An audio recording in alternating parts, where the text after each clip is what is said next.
ത്രിയേക ദൈവത്തിൻ്റെ വലിയ നാമത്തിന് മഹത്വം ഉണ്ടാവട്ടെ.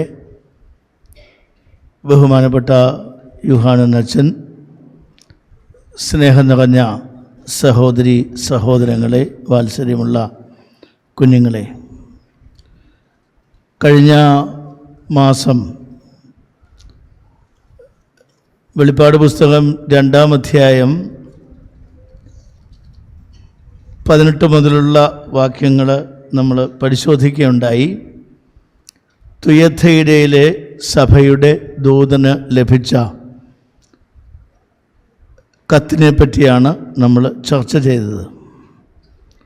ആ സഭയുടെ ശ്രേഷ്ഠതകൾ, സ്നേഹം, വിശ്വാസം, ശുശ്രൂഷ, സഹിഷ്ണുതയും അവരുടെ ഒടുവിലത്തെ പ്രവൃത്തി ആദ്യത്തേതിലും മെച്ചമായിരുന്നതും ഒക്കെ നാം അവിടെ വായിച്ചു കേട്ടു. ഇസബേൽ എന്ന് പറയുന്ന വനിതയുടെ നേതൃത്വത്തിലുള്ള വേദ വിപരീത ചിന്തകൾക്ക് എതിരെ ആത്മാവ് സഭകൾക്ക് ഒരു മുന്നറിയിപ്പ് നൽകുന്നതും നമ്മൾ കാണുകയുണ്ടായി. ഇപ്പോൾ 4 സഭകൾക്ക് എഴുതിയ കത്തുകളാണ് നമ്മൾ ഇതുവരെ കണ്ടത്. എഫേസോസിലെ സഭയ്ക്ക് എഴുതിയത് 2-ാം അധ്യായം 1 മുതൽ 7 വരെ, സ്മിർനായിലെ സഭയ്ക്ക് എഴുതിയത് 2-ാം അധ്യായം 8 മുതൽ 11 വരെ, പെർഗമൂസിലെ സഭയ്ക്ക് എഴുതിയത് 2-ാം അധ്യായം 12 മുതൽ 17 വരെ, തുയഥൈരയിലെ സഭയ്ക്ക് എഴുതിയത് 2-ാം അധ്യായം 18 മുതൽ 29 വരെ. ഇനി 3 സഭകൾക്കുള്ള കത്തുകൾ ഈ 3-ാം അധ്യായത്തിലാണ് നാം കാണുന്നത്. സർദീസിലെ സഭയുണ്ട്, ഫിലാഡൽഫിയയിലെ സഭയുണ്ട്, ലവോദിക്കയിലെ സഭയുണ്ട്. ഈ സർദീസിലെ സഭയുടെ ദൂതന് എഴുതുക, ദൈവത്തിൻ്റെ ആത്മാവും 7 നക്ഷത്രവും ഉള്ളവൻ അരുളി ചെയ്യുന്നത്. നേരത്തെ സൂചിപ്പിക്കുകയുണ്ടായി, ഓരോ സഭയെയും അഭിസംബോധന ചെയ്യുമ്പോൾ അവിടെ ഈ കത്ത് അയക്കുന്ന ആളിനെ സംബന്ധിച്ചുള്ള വിശേഷണം ആ സഭയുടെ ജീവിതത്തിൻ്റെ ചില കാര്യങ്ങൾ റിഫ്ലക്റ്റ് ചെയ്യുന്ന രീതിയിലാണ് കൊടുത്തിരിക്കുന്നത്. അപ്പോൾ ഇവിടെ ദൈവത്തിൻ്റെ 7 ആത്മാവും 7 നക്ഷത്രവും ഉള്ളവൻ അരുളി ചെയ്യുന്നത്. 7 പൂർണ്ണതയുടെ സംഖ്യ ആണ് എന്ന് നമ്മൾ നേരത്തെ തന്നെ പഠിക്കുകയുണ്ടായി. ദൈവത്തിൻ്റെ 7 ആത്മാവ് എന്നുള്ളത് നമ്മൾ നേരത്തെ ചർച്ച ചെയ്ത വിഷയമാണ്. അത് ദൈവത്തിൻ്റെ ആത്മാവിനെ സംബന്ധിച്ചുള്ള പൂർണ്ണതയെ സൂചിപ്പിക്കുന്ന ഒരു പദപ്രയോഗമാണ്.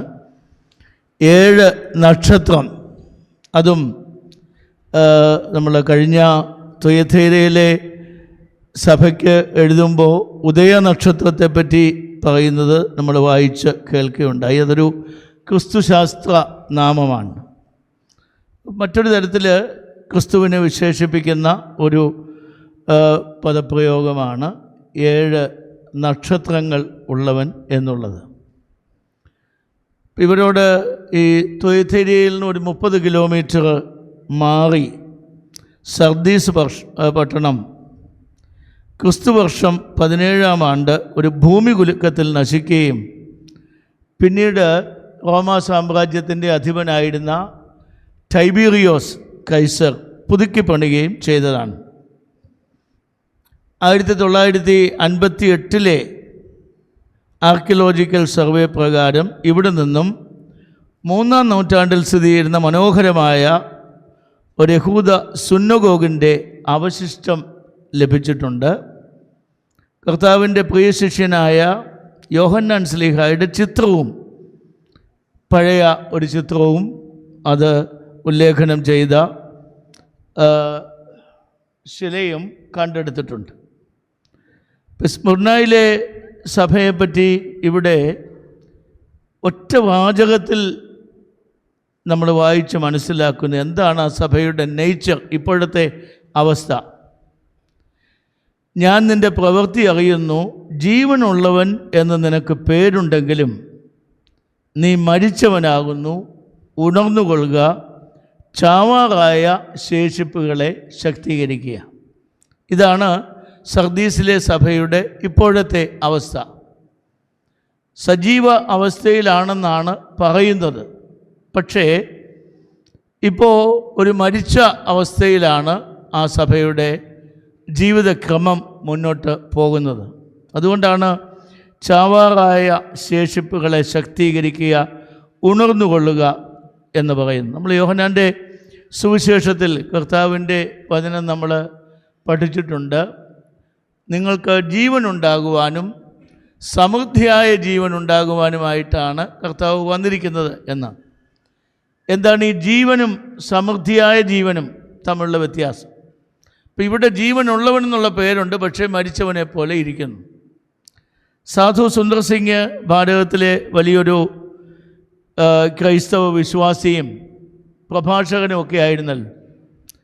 അദ്ദേഹം ഈ ജീവനും സമൃദ്ധിയായ ജീവനും എന്നുള്ളത് എക്സ്പ്ലെയിൻ ചെയ്യാൻ ഒരു ചെറിയ കഥ അദ്ദേഹം പറഞ്ഞിട്ടുണ്ട്. അദ്ദേഹം പറയുന്നു, ഒരിടത്ത് ഒരു മനുഷ്യൻ തളർവാദം പിടിച്ച് കട്ടിലിൽ കിടക്കുകയാണ്. അപ്പോൾ ആളിന് ജീവനുണ്ട്, പക്ഷേ ചലനശേഷിയില്ല. കൈയും കാലും ഒന്നും അനക്കാൻ പറ്റുന്നില്ല. ഈ മനുഷ്യനെ അങ്ങനെ നോക്കുമ്പോൾ അയാളുടെ മുറിയിലേക്ക് പുറത്തു നിന്നൊരു പാമ്പ് ഇഴഞ്ഞിഴഞ്ഞ് വന്ന് ഈ കട്ടിലിലേക്ക് കയറാൻ ശ്രമിക്കുകയാണ്. അപ്പോൾ ഇദ്ദേഹത്തിൻ്റെ ജീവനുണ്ട്, പക്ഷെ ഒന്നും പ്രതികരിക്കാനായിട്ട് പറ്റുന്നില്ല. അപ്പോഴാണ് അദ്ദേഹത്തിൻ്റെ ബ്രദറിലോ ചെറുപ്പക്കാരന് ഇദ്ദേഹത്തെ കാണാൻ വരുന്ന വരവിൽ ഈ ദൃശ്യം കണ്ട് പെട്ടെന്ന് പുറത്തു പോയി ഒരു പത്തല് വെട്ടി ആ പാമ്പിനെ അടിച്ചു കൊന്നു. അപ്പോൾ ഇവിടെയാണ് ജീവനും സമൃദ്ധിയായ ജീവനും തമ്മിലുള്ള വ്യത്യാസം. ഇപ്പോൾ ജീവനുണ്ട് കട്ടിലിൽ കിടക്കുന്ന ആളിന്, പക്ഷേ പ്രവർത്തന ശേഷിയില്ല. ആഗ്രഹമുണ്ട്, പ്രവർത്തന ശേഷിയില്ല. മറ്റേ ആളിന് ജീവനുമുണ്ട്, അത് സമൃദ്ധിയായിട്ടുമുണ്ട്. ഇപ്പോൾ സർദീസിലെ സഭയ്ക്കും ജീവനുള്ളവനാണ് എന്ന് പറയുന്നെങ്കിലും മരിച്ച ഒരു അവസ്ഥയിലാണ്. അതുകൊണ്ടാണ് ഈ രണ്ട് കാര്യം പറയുന്നത്: ഉണർന്നുകൊള്ളുക, ചാവാറായ ശേഷിപ്പുകളെ ശക്തീകരിക്കുക. B vigilant. ക്രൈസ്തവരോട് അപ്പോസ്തലനായ പൗലോസ് പറയുന്ന ഒരു ആഹ്വാനമാണ്, എപ്പോഴും ഉണർന്നിരിപ്പീൻ. B vigilant. ഉറക്കത്തിൽ ആണ് പലരും. വിശ്വാസമുണ്ടോ എന്ന് ചോദിച്ചാലുണ്ട്, പക്ഷേ പ്രതികരണശേഷി നഷ്ടപ്പെട്ട് ഇങ്ങനെ ജീവിക്കുകയാണ്. മാമോദിസ മുങ്ങിയിട്ടുണ്ട്, മൂറോൻ അഭിഷേകം പ്രാപിച്ചിട്ടുണ്ട്, ക്രൈസ്തവ നാമം ധരിക്കുന്നുണ്ട്, പള്ളിയിൽ പോകുന്നുണ്ട്, കുർബാന കാണുന്നുണ്ട്, പക്ഷേ ഇതിൻ്റെ ഒന്നും ഒരു അനുഭവം തങ്ങളുടെ ജീവിതത്തിൽ ദൃശ്യമാകുന്നില്ല. അതുകൊണ്ടാണ് ചാവാറായ ശേഷിപ്പുകളെ ശക്തീകരിക്കുക എന്ന് ഇവിടെ പറയുന്നത്. യെശയ്യാ പ്രവാചകൻ ഈ ചതഞ്ഞ ഓട എന്ന ഒരു പ്രയോഗമുണ്ടല്ലോ എന്ന് പറഞ്ഞതുപോലെ ചതഞ്ഞ ഒരവസ്ഥയിൽ, നിർജീവമായ ഒരവസ്ഥയിലാണ്. ഞാൻ നിൻ്റെ പ്രവൃത്തി എൻ്റെ ദൈവത്തിൻ്റെ സന്നിധിയിൽ പൂർണ്ണതയുള്ളതായി കണ്ടില്ല. പിതാവാം ദൈവത്തിൻ്റെ സന്നിധിയിൽ പുത്രൻ തമ്പുരാൻ നമുക്ക് വേണ്ടി സാക്ഷിയാകുവാൻ, നമുക്ക് വേണ്ടി മധ്യസ്ഥത യാചിക്കുവാൻ നിൽക്കുമ്പോൾ അവിടെ ചില കുറ്റങ്ങളൊക്കെ നമ്മളെപ്പറ്റി അവിടെ രേഖപ്പെടുത്തി വച്ചിട്ടുണ്ട്. അതിൽപ്പെട്ട ഒന്നാണ് ഒരു ജീവനുള്ള അവസ്ഥ കാണുന്നില്ല, പൂർണ്ണത കാണുന്നില്ല. ഇപ്പോൾ സമ്പൂർണ്ണത പ്രാപിച്ച് പിതാവാം ദൈവം സൽഗുണപൂർണനായിരിക്കുന്നത് പോലെ നിങ്ങളും സൽഗുണപൂർണരാകുവീൻ. ഗിരിപ്രഭാഷണത്തിൽ മത്തായിയുടെ സുവിശേഷം 5-ാം അധ്യായം 48-ാം വാക്യത്തിൽ നമ്മൾ വായിക്കുന്ന ഒരു വാചകമാണ്. ഈ ഒരു സംഗതി നമ്മയൊക്കെ ചിന്തിപ്പിക്കേണ്ട സംഗതിയാണ്. വെളിപ്പാട് പുസ്തകം 20-ാം അധ്യായത്തിൽ 12-ാം വാക്യത്തിൽ 2 പുസ്തകങ്ങളെപ്പറ്റി പറയുന്നുണ്ട്. വെളിപ്പാട് പുസ്തകം 20-ാം അധ്യായം 12-ാം വാക്യത്തിൽ അന്ത്യകാലത്ത് തുറന്ന് വായിക്കപ്പെടുന്ന 2 പുസ്തകങ്ങളെപ്പറ്റി പറയുന്നുണ്ട്. മരിച്ചവർ ആബാലവൃദ്ധം സിംഹാസനത്തിന് മുമ്പിൽ നിൽക്കുന്നത് കണ്ടു. പുസ്തകങ്ങൾ തുറന്നു. ജീവൻ്റെ പുസ്തകമെന്ന മറ്റൊരു പുസ്തകവും തുറന്നു. പുസ്തകങ്ങളിൽ എഴുതിയിരുന്നതിനൊത്തവണ്ണം മരിച്ചവർക്ക് അവരുടെ പ്രവൃത്തികൾക്കടുത്ത ന്യായവിധി ഉണ്ടായി. അപ്പോൾ ഒന്ന് ജീവൻ്റെ പുസ്തകം, മറ്റൊന്ന് പ്രവൃത്തിയുടെ പുസ്തകം. ഇത് രണ്ടും വായിച്ച് പരിശോധിച്ചാണ് അന്ത്യകാലത്തെ ന്യായവിധിയിൽ ഒരു തീരുമാനം എടുക്കുന്നത് എന്ന് വേണം ഇതിൽ നിന്ന് മനസ്സിലാക്കുവാൻ. Book of deeds and book of life. അപ്പോൾ ഇത് സഭകളെ സംബന്ധിച്ചുള്ള, വ്യക്തികളെ സംബന്ധിച്ചുള്ള അവലോകനത്തിൽ പ്രസക്തമായ ഒരു കാര്യമാണ്.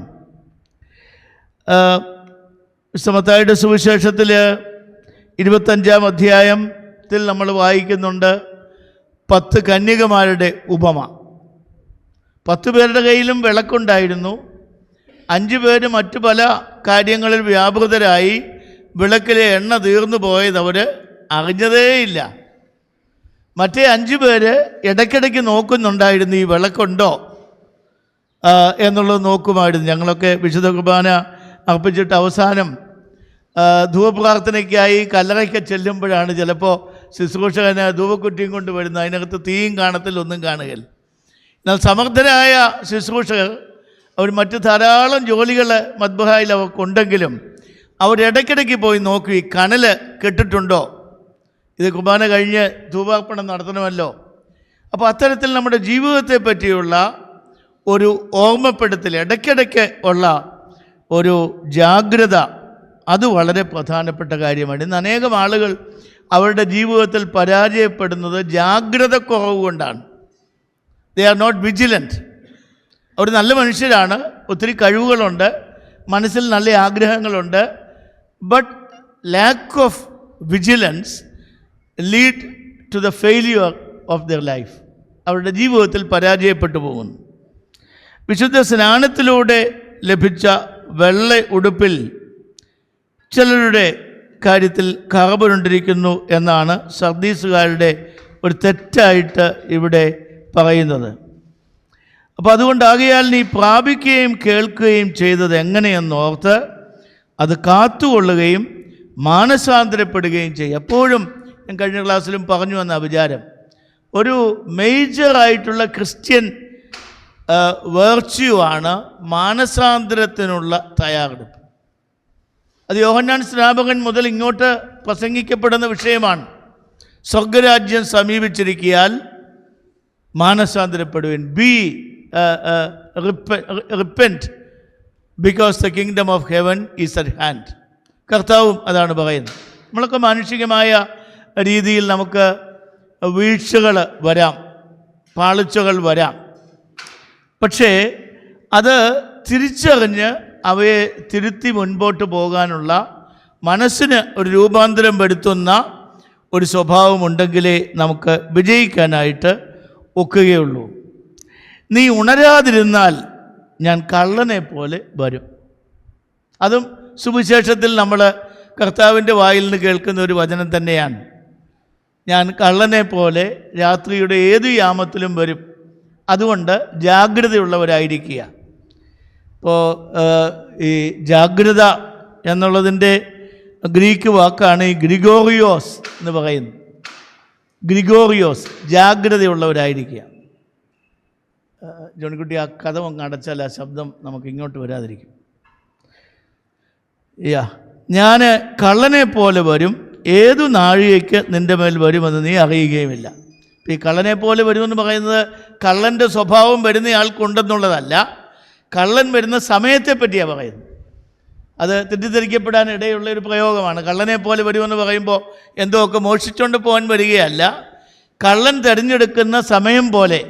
പണ്ട് ഞാൻ പറഞ്ഞു കേട്ടിട്ടുണ്ട്, ഈ നല്ല കള്ളന്മാരൊക്കെ, ഇപ്പോഴത്തെ കള്ളന്മാരൊക്കെ ഡിഗ്രി ഉള്ളവരും പോസ്റ്റ് ഗ്രാജുവേറ്റ് ഡിഗ്രിയൊക്കെ ഉള്ളവരുമാണ്. അവരുടെ സിസ്റ്റംസും അവരുടെ മെത്തഡോളജിയൊക്കെ വ്യത്യാസമാണ്.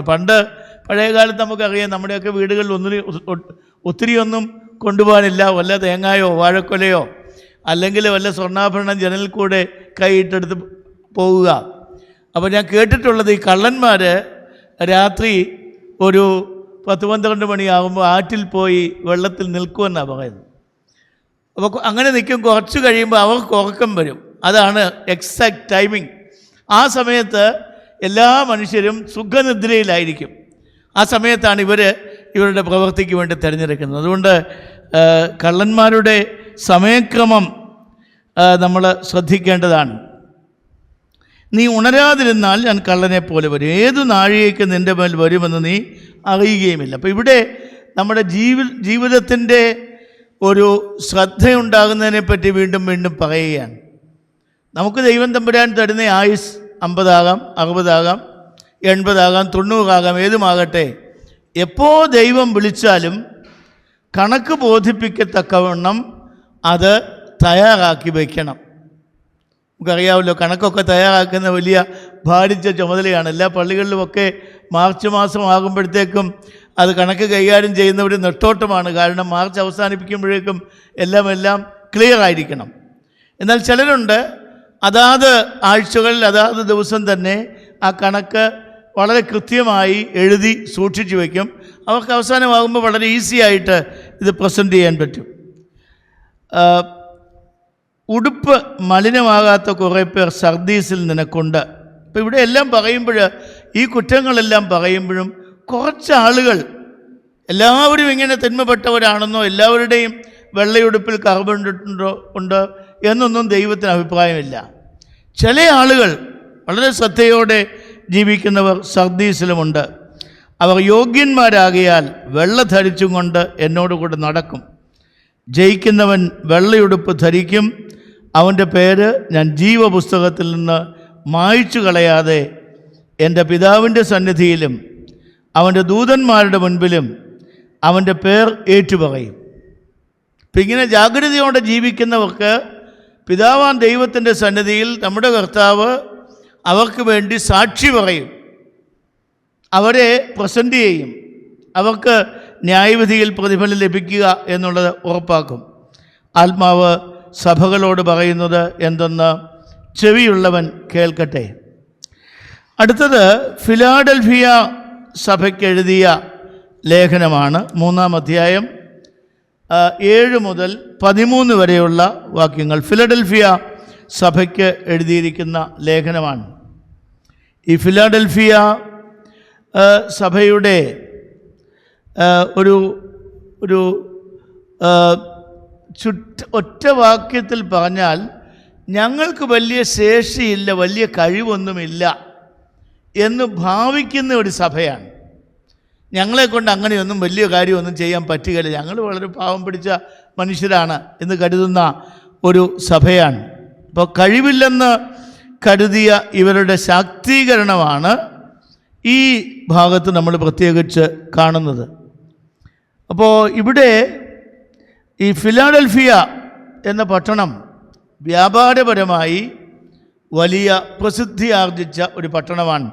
ആ പട്ടണത്തിൻ്റെ പേര് തന്നെ ആ പട്ടണത്തിൻ്റെ വിശേഷം എന്താണെന്നുള്ളത് വിളിച്ചു പറയും.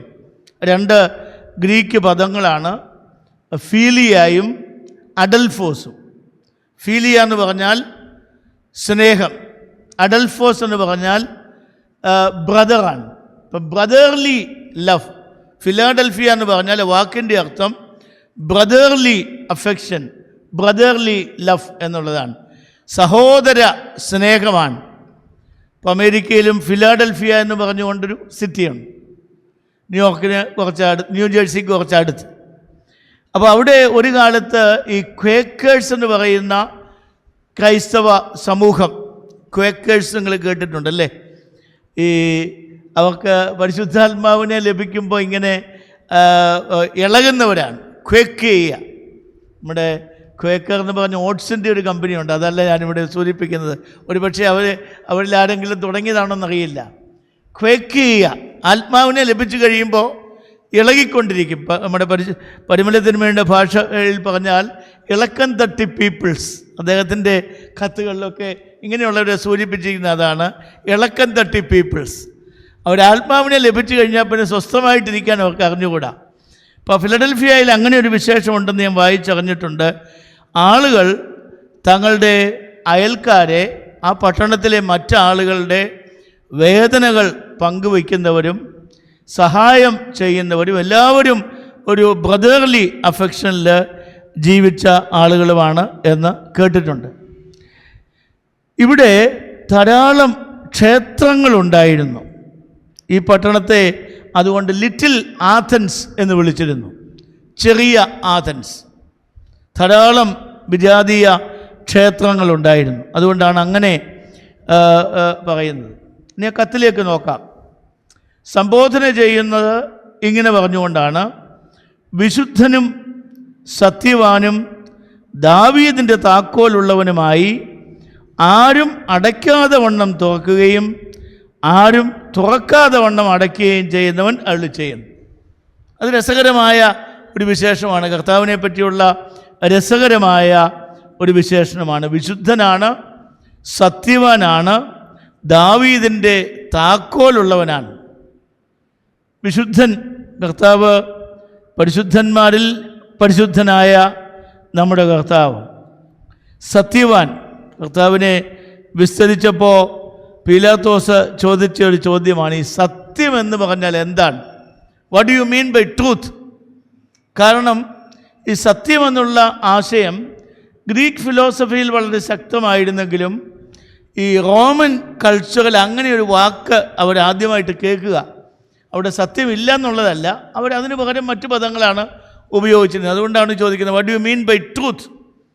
ഇപ്പോൾ സത്യവാനും വിശുദ്ധനും ദാവീദിൻ്റെ താക്കോലുള്ളവൻ.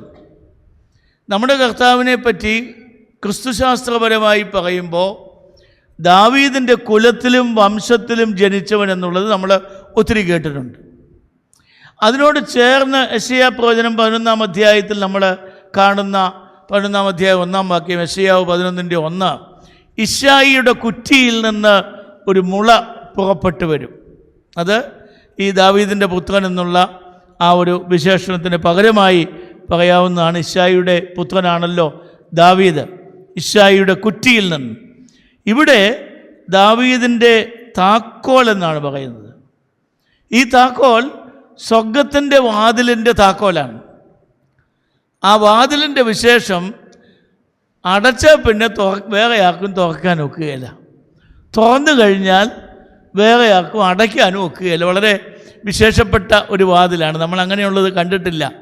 അടച്ചു കഴിഞ്ഞാൽ തുറക്കാൻ വയ്യാത്തത് ഒത്തിരി നമ്മൾ കണ്ടിട്ടുണ്ട്, പക്ഷേ തുറന്നു കഴിഞ്ഞാൽ അടയ്ക്കാൻ വയ്യാത്തത് നമ്മൾ കണ്ടിട്ടില്ല. എന്ന് പറഞ്ഞാൽ ഈ സ്വർഗത്തിൻ്റെ താക്കോൽ അത് പുത്രൻ തമ്പുരാൻ തീരുമാനിക്കുന്നത് പോലെയാണ് തുറക്കുകയും അടയ്ക്കുകയും ചെയ്യുന്നത് എന്ന് വേണം മനസ്സിലാക്കാൻ.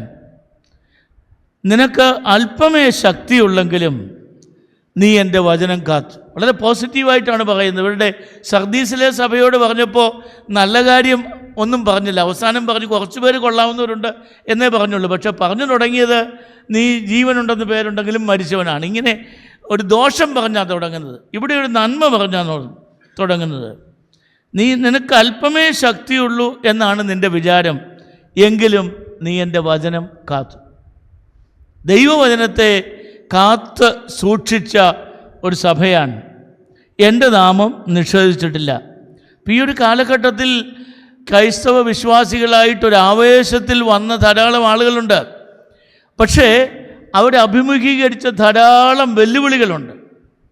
ഒരു വശത്ത് നിന്ന് തീവ്രവാദികളായ യഹൂദന്മാരുടെ ആക്രമണം, വേദശാസ്ത്രപരമായി ക്രിസ്തുവിനെ നിഷേധിക്കുന്ന ധാരാളം വാദങ്ങൾ ഉണ്ട്.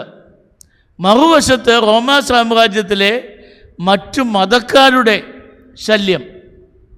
മൂന്നാമത് ഈ ക്രൈസ്തവ സമൂഹത്തിൽ തന്നെ ഉള്ള അന്ധഛിദ്ര വാസനകൾ. ഈ 3 ചലഞ്ചിനും ഇടയ്ക്കാണ് സത്യക്രിസ്ത്യാനികൾ ജീവിക്കേണ്ടത്. പുറമേ നിന്ന് യഹൂദ തീവ്രവാദികളുടെ ആക്രമണം, അതുപോലെ തന്നെ വിജാതീയ ആളുകളുടെ ആക്രമണം, ഭരണകർത്താക്കളുടെ ഉൾപ്പെടെ റോമൻ പടയാളികളുടെ, ചക്രവർത്തിമാരൊക്കെ ക്രിസ്ത്യാനികളെ പീഡിപ്പിച്ച ആളുകളാണ് കൂടുതലും. കുസ്തന്തീനോസ് രാജാവ് വന്നു കഴിഞ്ഞപ്പോഴാണ് അതിനൊരു മാറ്റം ഉണ്ടായത്. അതുവരെയുള്ള റോമൻ എംപറേഴ്സ് എല്ലാം ഈ ചെറിയ സമൂഹത്തെ ഇല്ലായ്മ ചെയ്യാൻ ശ്രമിച്ചവരാണ്. കാരണം ഇവർക്ക് അങ്ങനെ നമ്മുടെ ഇന്നത്തെ ഭാഷയെ പറഞ്ഞാൽ ഒത്തിരി വോട്ടൊന്നുമില്ല. ഒരു മൈനോറിറ്റി ഗ്രൂപ്പാണ്, മീഗർ മൈനോറിറ്റിയാണ്. പവർഫുള്ളായിട്ടുള്ള ജ്യൂസ് ഉണ്ട്, അവരെ പ്രീതിപ്പെടുത്തണം. അതിനുവേണ്ടി ക്രിസ്ത്യാനികളെ ഉപദ്രവിച്ചവരാണ് കൈസകന്മാരെല്ലാം. അപ്പം ഇങ്ങനെയുള്ള സാഹചര്യത്തിലും ദൈവവചനം കാക്കുകയും തൻ്റെ നാമം നിഷേധിച്ചിട്ടുമില്ല. അപ്പം നമ്മുടെയൊക്കെ ജീവിതത്തിൽ അടിസ്ഥാനപരമായി ഉണ്ടായിരിക്കേണ്ട ഒരു ഗുണമാണ് ദൈവവചനം കാത്തു സൂക്ഷിക്കുക. നമ്മുടെ അനുദിന ജീവിതത്തിൽ ഈ ബൈബിൾ റീഡിങ്, അതിനെപ്പറ്റിയുള്ള ധ്യാനം ഒക്കെ നമ്മുടെ ജീവിതത്തെ രൂപപ്പെടുത്തേണ്ട കാര്യങ്ങളാണ്. അത് ഒരു ദിവസവും രാവിലെയും വൈകിട്ടും കഴിക്കേണ്ട ഗുളിക പോലെ, അല്ലെങ്കിൽ അതിലും ഉപരിയായി നമ്മളൊക്കെ പല അസുഖങ്ങൾ കൊണ്ട് രാവിലെയും വൈകിട്ടുമൊക്കെ ഗുളിക കഴിക്കുന്നവരും ഇൻസുലിൻ കുത്തിവെക്കുന്നവരും ഒക്കെ നമ്മുടെ ഇടയിൽ ഇരിപ്പുണ്ട്. ഇതുപോലെ നിങ്ങൾ രാവിലെയും വൈകിട്ടും ബൈബിൾ വായിക്കുന്നുണ്ടോ? അതൊരു വലിയ ഔഷധമാണ്. നിങ്ങളുടെ ആത്മാവിനെയും ശരീരത്തെയും മനസ്സിനെയും ഒക്കെ പുഷ്ടിപ്പെടുത്തുന്ന ഒരു വലിയ സംഗതിയാണ് ദൈവവചനം. ചില ആളുകൾ അങ്ങനെ ഒരു പ്രാക്ടീസ് ഇല്ല എന്നുള്ളതുകൊണ്ട്. എന്നാൽ ചില ആളുകൾ കൃത്യമായി ബൈബിള് നിരന്തരമായി വായിക്കുന്നവരാണ്. പല ആവർത്തി ബൈബിൾ മുഴുവൻ വായിച്ചവരെയൊക്കെ കണ്ടിട്ടുണ്ട്. സങ്കീർത്തനം മുഴുവൻ കാണാതെ പഠിച്ചിരിക്കുന്ന ആളുകൾ ഒരു കാലത്ത് നമ്മുടെ സഭയിലും അമ്മച്ചിമാരുടെ ഇടയിലൊക്കെ ഉണ്ടായിരുന്നു. നമ്മളിന്ന് ഓർക്കുന്ന പുണ്യശ്ലോകനായ പൗലോസ് ദ്വിതീയൻ കാതോലിക്ക ബാവ, അദ്ദേഹം പുറമേ അങ്ങനെ വലിയ പ്രഭാഷകനോ വേദപുസ്തകത്തെ പറ്റിയുള്ള വ്യാഖ്യാതാവോ ഒന്നും അല്ലെങ്കിലും വളരെ നിരന്തരമായി ബൈബിൾ വായിക്കുന്ന ഒരാളായിരുന്നു. അദ്ദേഹത്തിൻ്റെ ചെറുപ്പകാലത്ത് അദ്ദേഹം പേഴ്സണലായിട്ട് പറഞ്ഞിട്ടുണ്ട്, ചെറുപ്പകാലത്ത് നമ്മുടെ ഈ നവോദയ നടത്തുന്ന ജീവപ്രകാശം എന്ന് പറഞ്ഞുകൊണ്ടൊരു ബൈബിൾ സ്റ്റഡി പ്രോഗ്രാം ഉണ്ടായിരുന്നു. നിങ്ങളിൽ ചിലരൊക്കെ ചെറുപ്പകാലത്ത് അറ്റൻഡ് ചെയ്തിട്ടുണ്ടായിരിക്കും. ഞാൻ അറ്റൻഡ് ചെയ്തിട്ടുള്ള കാര്യമാണ്. മലയാള മനോരമയിൽ ക്ലാസിഫൈഡ് അഡ്വർടൈസ്മെൻറ്റിൽ ഒരു ചെറിയ ഒരു ബോക്സ് കാണും. ഈ ജീവപ്രകാശം ബൈബിൾ പഠിക്കാനുള്ള പദ്ധതിയാണ്, നിങ്ങൾക്ക് ഇന്ന അഡ്രസ്സിൽ എഴുതിയാൽ അയച്ചു തരാം. അപ്പം ഞാനുമൊക്കെ ചെറുപ്പത്തിൽ 6ലും 7ലും ഒക്കെ പഠിക്കുമ്പോഴാണ് ഇങ്ങനെ അയച്ചിട്ടുണ്ട്. ഇപ്പോൾ നമുക്ക് ഉൽപ്പത്തിയാണെങ്കിൽ ഒരു പുസ്തകത്തിൻ്റെ കുറച്ചേറെ ചോദ്യങ്ങളെല്ലാം വരും. അതെല്ലാം പൂരിപ്പിച്ച് നമ്മൾ അയക്കണം.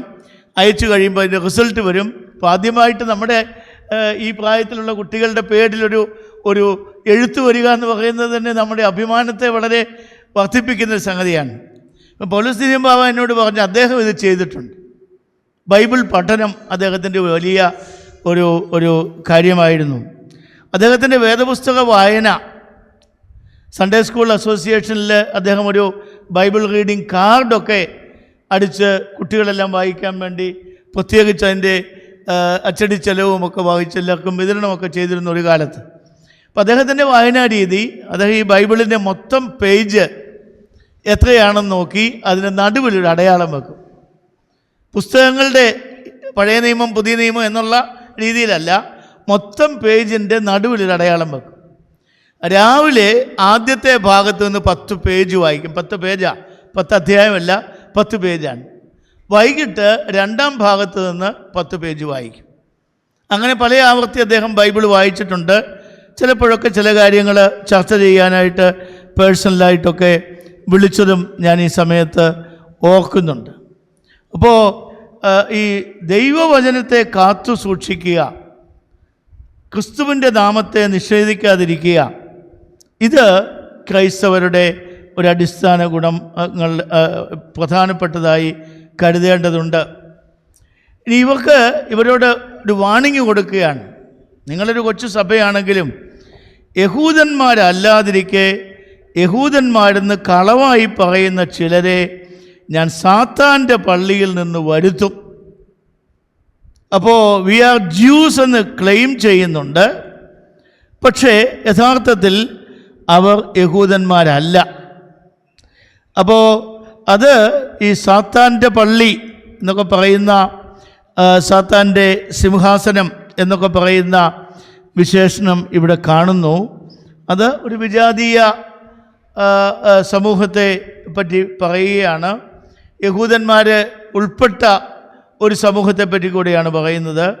ദേ claim that they are Jews, actually they are not Jews. കർത്താവ് ഈ യഹൂദ പ്രമാണിമാരോട് ഉള്ള തൻ്റെ ഡിബേറ്റിൽ, യോഹന്നാൻ്റെ സുവിശേഷം 8-ാം അധ്യായം, അവരെ കർത്താവിനോട് ചോദിക്കുന്നു, ഞങ്ങൾ അബ്രഹാമിൻ്റെ മക്കളാണ്, നീ ആരുടെ മകനാണ്? കർത്താവിനെ വളരെ പ്രൊവോക്ക് ചെയ്ത് ചോദിക്കുകയാണ്. ഞങ്ങൾക്ക് മോശയുടെ ന്യായപ്രമാണമുണ്ട്, നിൻ്റെ കയ്യിൽ എന്താ ഉള്ളത്?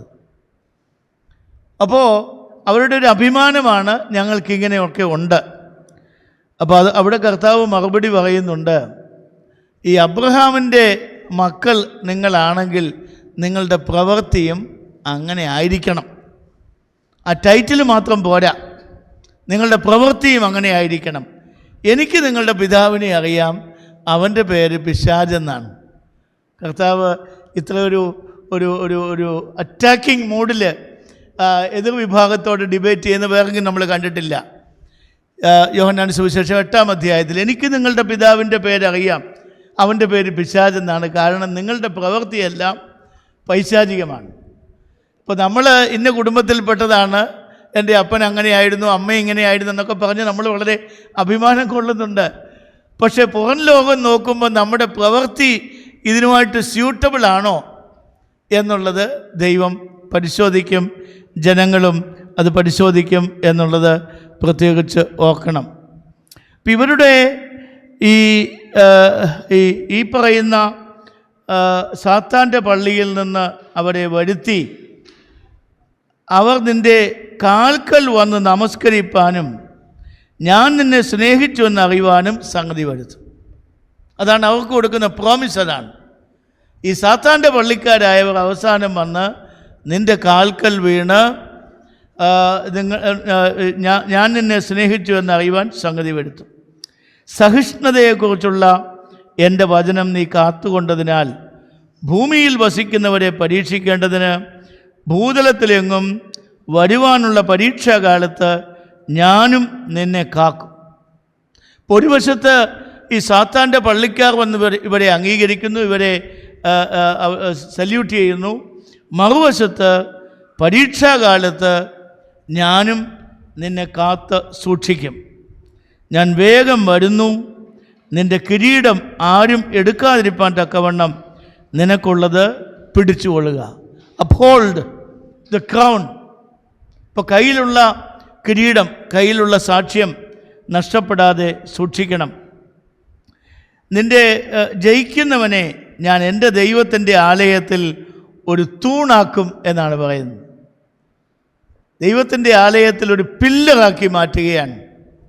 ആദിമ ക്രൈസ്തവ പിതാക്കന്മാരെയൊക്കെ നമ്മൾ വിളിക്കുന്നത് പില്ലേഴ്സ് ഓഫ് ദ ചർച്ച് എന്നാണ്. സഭയുടെ തൂണുകളാണ്. സഭയുടെ തൂണുകളായ മൽപ്പാന്മാർ, വായും തൂണും മൽപ്പാനും എന്ന് 5-ാം ദുബ്ദയിലൊരു പിതാവിനെ വിശേഷിപ്പിക്കുന്നുണ്ട്. അപ്പോൾ അത് വളരെ ഒരു ഫൗണ്ടേഷനുമായി ബന്ധപ്പെട്ട് ചുറ്റുമുള്ള നിർമ്മിതികളെ പിടിച്ചു നിർത്തുന്ന ഒരു ഘടകമാണ്. എന്താ തൂണാക്കുക എന്ന് പറഞ്ഞാൽ തൂണിൻ്റെ ഫങ്ഷൻ എന്താണ്? അത് അടിത്തറയുമായിട്ട് ബന്ധപ്പെട്ടതാണ്. എൻജിനീയേഴ്സൊക്കെ ഇവിടെ ഇരിപ്പുണ്ട്, അവർക്ക് ഞാൻ പറയുന്നത് എന്നേക്കാൾ കൂടുതൽ ബോധ്യപ്പെടും. അതുപോലെ തന്നെ മുകളിൽ മറ്റ് ഒരു സ്ട്രക്ചറിനെ പിടിച്ചു നിർത്തുകയാണ്. അപ്പോൾ ആ ഒരു മറ്റുള്ള സഭകളെ പിടിച്ചു നിർത്താനുള്ള ഒരു ദൗത്യം ഞാൻ നിനക്ക് തരും. അവൻ ഒരിക്കലും അവിടെ നിന്ന് പോകുകയില്ല.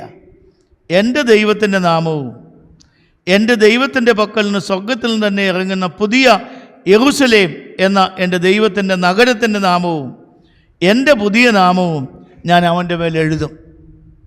ഈ തൂണിന്മേൽ 3 നാമങ്ങൾ എഴുതും. ഇതൊക്കെയാണ് എഴുതുന്നത്. എൻ്റെ ദൈവത്തിൻ്റെ ആലയത്തിൽ തൂണാക്കും എന്ന് പറഞ്ഞിട്ടാണ് പറയുന്നത്. എൻ്റെ ദൈവത്തിൻ്റെ നാമവും ദൈവത്തിൻ്റെ പക്കൽ നിറങ്ങുന്ന യെരൂശലേം എന്ന നഗരത്തിൻ്റെ നാമവും എൻ്റെ പുതിയ നാമവും. കർത്താവിൻ്റെ ഇപ്പോഴത്തെ ഈ അന്ത്യകാലത്തെ നാമം മനുഷ്യപുത്രൻ എന്നാണ്. സകല ലോകത്തെയും ന്യായം വിധിക്കുന്ന എല്ലാ വംശങ്ങളും വന്ന് മുട്ടുമടക്കി കർത്താവിന് ഹല്ലേലൂയ പാടുന്ന ആ ഒരു കാലഘട്ടത്തിൽ അതും എഴുതും എന്നാണ് പറയുന്നത്. എൻ്റെ പുതിയ നാമവും ഞാൻ അവൻ്റെ മേൽ എഴുതും. ആത്മാവ് സഭകളോട് പറയുന്നത് എന്തെന്ന് ചെവിയുള്ളവൻ കേൾക്കട്ടെ. 7ാമത്തെ സഭയാണ് ലവോദിക്കിയ സഭ. ഇത് നമ്മൾ പലപ്പോഴും വായിച്ചും പ്രസംഗങ്ങൾ കേട്ടും പരിചയമുള്ള ഒരു വേദഭാഗമാണ്. 3-ാം അധ്യായം 14 മുതൽ 22 വരെ. ഈ ലവോദിക്കിയ എന്ന് പറയുന്നത് ഒരു ചക്രവർത്തിയുടെ സഹോദരിയുടെ പേരാണ്, ലവോഡീഷ്യ. അന്നത്തെ റോമൻ പട്ടണത്തിനൊക്കെ പലതിനും പേരുകൾ രാജാക്കന്മാരുടെ, ഇപ്പോൾ കൈസറിയ ഫിലിപ്പി എന്ന് പറയുന്നത് ചക്രവർത്തിയുടെ പേരാണ്. സെബസ്റ്റിയ എന്ന് പറഞ്ഞൊരു പട്ടണമുണ്ട്, രാജ്ഞിമാരുടെ പേര്. ലവോഡീഷ്യ എന്ന് പറയുന്നത് ഒരു രാജ്ഞിയുടെ പേരാണ്. തെസലോനിക്കിയ, അത് അലക്സാണ്ടർ ചക്രവർത്തിയുടെ പെങ്ങളുടെ പേരാണ്, തെസലോനിക്കിയ. ഇന്നിപ്പോൾ സലോനിക്കി എന്നാണ് ഇപ്പോൾ അതിൻ്റെ പുതിയ പേര്. അപ്പോൾ ഈ ഒരു സഭ റോമാ സാമ്രാജ്യത്തിലെ വ്യാപാര മാർഗമായി ധാരാളം ആളുകൾ ഉപയോഗിച്ചിരുന്ന ഒരു വഴിയിൽ ഉള്ള ഒരു പട്ടണമാണ്. അപ്പോൾ അക്കാലത്തെ 2 പ്രബലങ്ങളായ വലിയ പട്ടണങ്ങളാണ് അന്ത്യോക്യയും എഫേസൂസും. വലിയ മെട്രോപൊളിറ്റൻ സിറ്റികളാണ്. ഈ 2 നഗരങ്ങളെ തമ്മിൽ ബന്ധിപ്പിക്കുന്ന ഒരു ഹൈവേ ഉണ്ട്. ആ ഹൈവേയുടെ സൈഡിലാണ് ഈ ലവോദിക്കിയ പട്ടണം സ്ഥിതി ചെയ്യുന്നത്. അതുകൊണ്ട് ഈ ബിസിനസ് സംബന്ധമായി, വ്യാപാരപരമായി വളരെ പ്രാധാന്യമുള്ള ഒരു പട്ടണമാണ്. ഞാൻ നാഗ്പൂരിലായിരുന്നല്ലോ ദീർഘകാലം. നാഗ്പൂരിൻ്റെ ഒരു വിശേഷം അതാണ്. നാഗ്പൂർ ഇന്ത്യയുടെ സെൻറ്ററാണ്. മറ്റു പല പട്ടണങ്ങളെയും തമ്മിൽ ബന്ധിപ്പിക്കുന്ന റോഡുകളും റെയിൽവേയും നാഗ്പൂരിലാണ്. ഒരു സെൻറ്റർ ഓഫ് ഇന്ത്യ എന്ന് പറഞ്ഞുകൊണ്ടൊരു പോയിൻ്റ് ഉണ്ട്, സെൻറ്റർ പോയിൻ്റ്. അച്ഛനൊക്കെ അവിടെ വന്നിട്ടുണ്ട്. സെൻറ്റർ പോയിൻ്റ് ഇന്ത്യയുടെ മധ്യ ഭാഗമാണ്. അവിടെ നിന്ന് 18 മണിക്കൂർ യാത്ര ചെയ്താൽ ഡൽഹിയിൽ വരും. വേറൊരു 18 മണിക്കൂർ യാത്ര ചെയ്താൽ കൽക്കട്ടയിൽ ചെല്ലാം. മറ്റൊരു 18 മണിക്കൂർ യാത്ര ചെയ്താൽ മഹാരാഷ്ട്രയിൽ തന്നെയാണ് നാഗ്പൂർ, എങ്കിലും ബോംബെ ചെല്ലാം. ഒരു 24 മണിക്കൂർ യാത്ര ചെയ്താൽ ചെന്നൈയിൽ വരാം. ഈ 4 നഗരങ്ങളെയും കൂടെ ബന്ധിപ്പിക്കുന്ന വലിയൊരു കമേഴ്ഷ്യൽ സിറ്റിയാണ് നാഗ്പൂരിൻ്റെ പ്രാധാന്യം. ഒരു കമേഴ്ഷ്യൽ സിറ്റി എന്നുള്ളതാണ്. ഒത്തിരി പ്രൊഡക്ഷൻ അവിടെ ഇല്ല, പക്ഷെ ബിസിനസ് നടക്കുന്ന സ്ഥലമാണ്. എന്ന് പറഞ്ഞതുപോലെ ഈ ലവോദിക്കിയ പട്ടണം ഒരു കമേഴ്ഷ്യൽ സിറ്റി ആയിരുന്നു. വിശ്വസ്തനും സത്യവാനുമായ സാക്ഷിയായി ദൈവസൃഷ്ടിയുടെ ആരംഭമായ ആമേൻ എന്നുള്ളവൻ അരുളി ചെയ്യുന്നത്. ദൈവസൃഷ്ടിയുടെ ആരംഭം എന്ന് പറയുമ്പോൾ ആദ്യമേ ദൈവം സൃഷ്ടിച്ച ഒരാൾ എന്നുള്ള അർത്ഥത്തിലല്ല. സൃഷ്ടിയുടെ ആരംഭം മുതലേ ഉള്ള ഒരു യാഥാർത്ഥ്യമാണ് ദൈവപുത്രൻ എന്നുള്ളതാണ് ഇവിടെ പറയുന്നത്. നിക്കിയ സുന്നകദോസിൻ്റെ 1700-ാം വാർഷികമാണല്ലോ ഇപ്പോൾ കൊണ്ടാടുന്നത്. ജൂൺ 19 മുതൽ ജൂലൈ അവസാനം വരെ ആയിരുന്നു 325 AD നിക്കിയ സുന്നകദോസ് കൂടിയത്. അപ്പോൾ അവിടുത്തെ ഒരു പ്രധാനപ്പെട്ട ചർച്ചാ വിഷയം ഇതാണ്.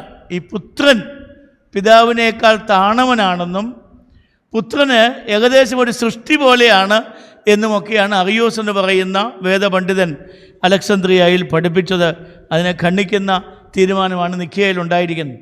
അപ്പം ഇവിടെ ദൈവസൃഷ്ടിയുടെ ആരംഭമെന്ന് പറയുന്നത് അതിൻ്റെ സോഴ്സാണ്, അതിൻ്റെ ബിഗിനിങ് എന്നുള്ളതല്ല. It is the source of all creation. സൃഷ്ടിയുടെ എല്ലാത്തിൻ്റെയും കാരണഭൂതൻ എന്ന് വേണമെങ്കിൽ പറയാം. ഞാൻ നിൻ്റെ പ്രവൃത്തി അറിയുന്നു, നീ ഉഷ്ണവാനുമല്ല ശീതവാനുമല്ല. ശീതവാനോ ഉഷ്ണവാനോ ആയിരുന്നെങ്കിൽ കൊള്ളാമായിരുന്നു.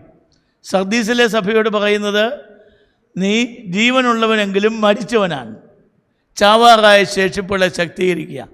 ഏകദേശം അതുപോലെ ഇവിടെ പറയുന്നു. നീ ഉഷ്ണവാനുമല്ല ശീതവാനുമല്ല, ശീതോഷ്ണവാനാണ്. ഇങ്ങനെ ആകയാൽ നിന്നെ എൻ്റെ വായിൽ നിന്ന് ഉമിണ്ണുകളയും. എന്താ ഈ ഉമിണ്ണുകളയുക എന്ന് പറഞ്ഞാൽ? തുപ്പിക്കളയും, ഛർദ്ദിച്ചു കളയും. I will spit you out. നമ്മുടെ ശരീരം ഛർദ്ദിച്ചു കളയുന്നത് എന്താണ്?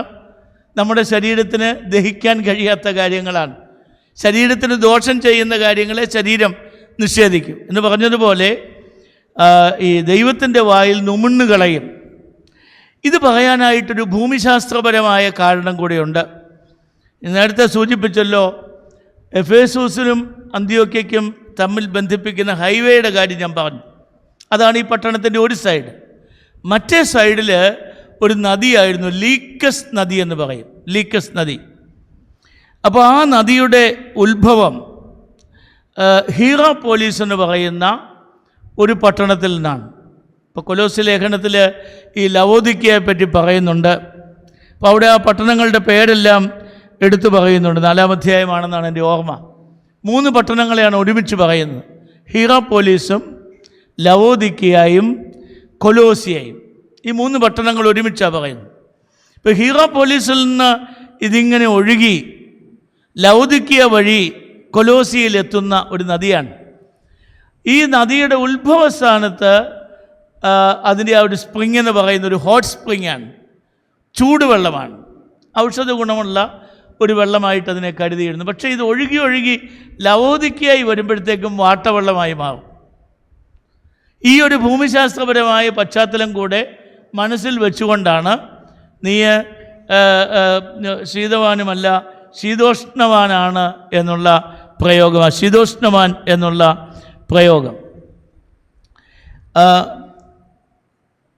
ഈ ഒഴുക്ക് മൂലം ഫലഭൂയിഷ്ഠവും വ്യാപാരികളുടെ ആകർഷണവുമായിരുന്ന ലൗദിക്കിയ പട്ടണത്തിലുള്ളവർ ഇവർ ഈ ഹൈവേയുടെയും ഈ ലീക്കസ് നദിയുടെയും രണ്ടിൻ്റെയും പ്രയോജനം ലഭിച്ച ആളുകളാണ്. നമുക്കറിയാം, പുരാതന സംസ്കാരങ്ങളെല്ലാം നദികളുടെ തീരത്താണ് ഉണ്ടായിരിക്കുന്നത്.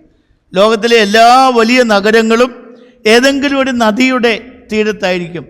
തെംസ് നദിയുടെ തീരത്താണ് ലണ്ടൻ ഇരിക്കുന്നത്, അല്ലേ? അങ്ങനെ ഓരോ വലിയ പട്ടണങ്ങളെല്ലാം നദികളുടെ, യമുനാ തീരത്ത് ഉള്ള നഗരങ്ങൾ നമുക്കറിയാം. അപ്പോൾ ഈ പ്രയോജനം കൊണ്ട് ഇവരുടെ കരമാർഗവും ജലമാർഗവുമുള്ള വ്യാപാരം വളരെയധികം വ്യാപിച്ചു. അന്ന് വായുമാർഗം സഞ്ചാരമൊന്നുമില്ല. അതുകൊണ്ട് 3 പ്രധാനപ്പെട്ട കാര്യങ്ങളിൽ ഇവർ അഭിമാനിച്ചിരുന്നു. 3 പ്രധാനപ്പെട്ട കാര്യങ്ങൾ താഴോട്ട് പറയുന്നത്.